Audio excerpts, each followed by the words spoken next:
This season on Healing Quest, we've been focusing on brain health. We've been reporting on some powerful research that's being done in this area. But as we've explored this topic, we've discovered that something else is going on. And our Inner World guide, Michele Bernhardt, has the details. Thanks, guys. As you said, the brain is getting an unprecedented amount of attention.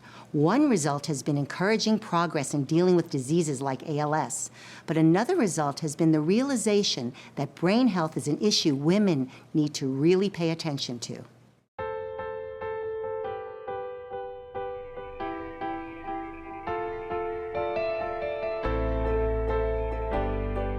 Women have to lead the charge in educating themselves as to brain issues that will befall all of us. Things like depression, eating disorders, brain trauma, A.L.S., and the list goes on. We want to understand what makes a woman twice as likely to develop depression than a man, for example. It turns out that women have like 3 times more chances of actual severe migraines.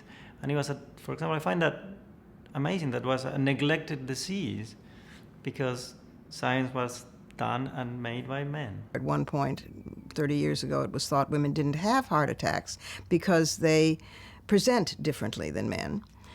And it was pressure from the women's movement to say you have to factor into the research trials. And then they discovered, woo la me, heart attack is the leading cause of death for women as it is for men. But that was not known because it was assumed that women are really just, quote, small men with different reproductive systems. So now what's happening is that more attention is being paid to make sure that women get equal focus in the quest to deal with brain health issues. For Robin Morgan, that means working to launch the first national research on women and Parkinson's disease. Because if we're not in those tests and trials, we don't know what works and doesn't.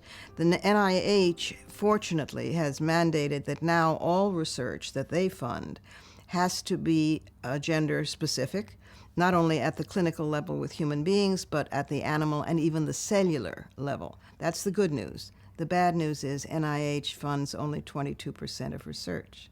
So we have to go after the drug companies who fund most of the rest and who still do all-male testing.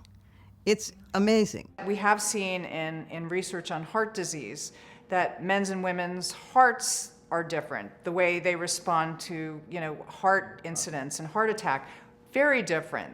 So we can almost extrapolate and we can think from there that the brains of men and women probably do differ. If they are different, as we suspect they are, let's identify the ways in which they're different, in which they're the same, and figure out our strategies for approaching disease. One of those strategies involves greater awareness among women about brain health. To help accomplish that, a Women and the Brain initiative has been launched. It's underwritten by media activist and filmmaker Regina K. Scully.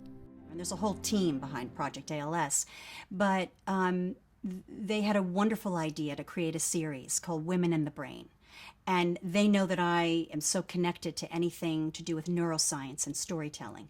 So it was a natural fit for us to work together to try and educate people. What we've begun to do at Project A.L.S. is bring seminars and kind of entertaining educational evenings and days around to different parts of the country so that people can start to think about the brain in ways that make sense to them. It's the sharing of experiences and information, and that makes us all learn more, empathize more, and be inspired.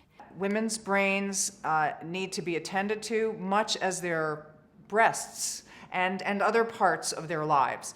Also supporting the Women in the Brain project is author, activist, and feminist Gloria Steinem.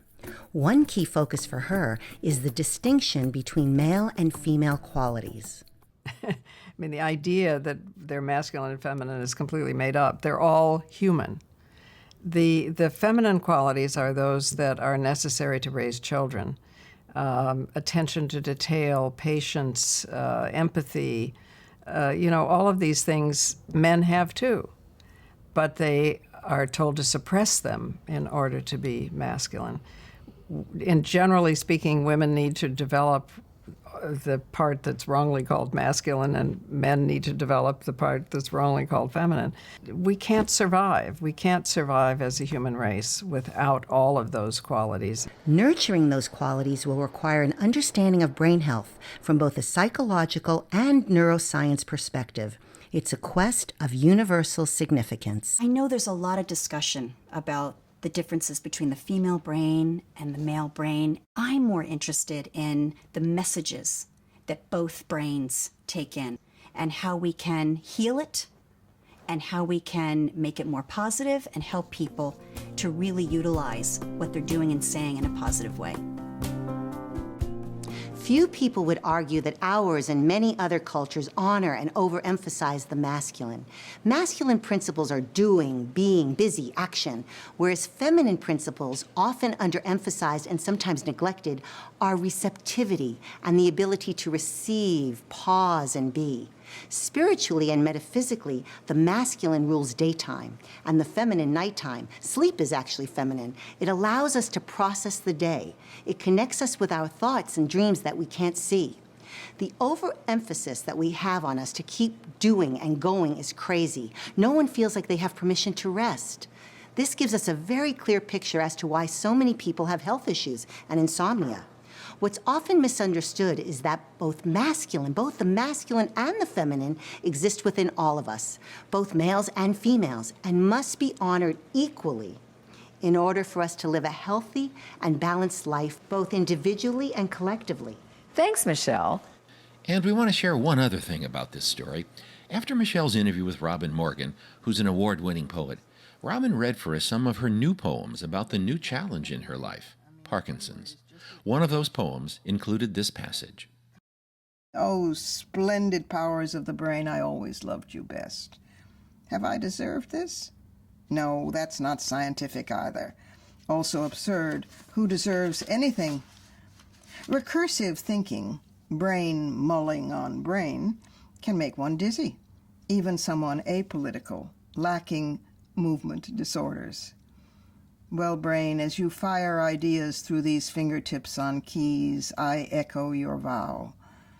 We'll go through this together, quarreling lovers.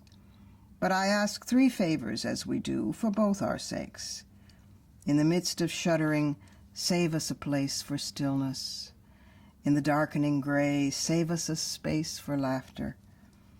In the ticking hours, save us a time to make poems.